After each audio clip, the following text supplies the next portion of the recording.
Hi, this is Sandra Henry Stocker, author of the Unix as a Second Language blog on Network World. In this Linux tip, we're going to look at the lsblock command that provides information on block devices, such as hard disks, where you read and write one block of data at a time. The basic command looks like this and provides 7 fields of information. We have the names of the devices, the major and minor device numbers, whether or not the devices are removable.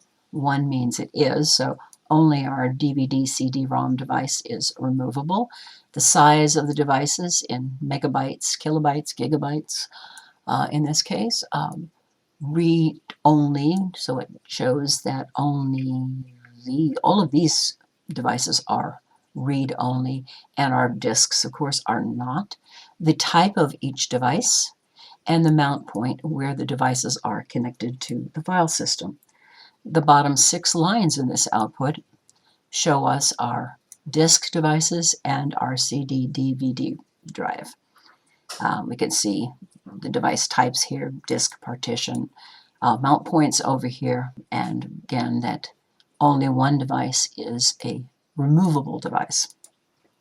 The lsblock command can also show you whether your block devices are HDD or SSD, in other words, solid state devices.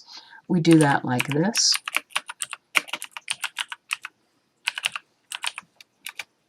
The ROTA field in this case tells us whether or not those devices are rotational devices, and you can see all of them are, except for the SDA drive.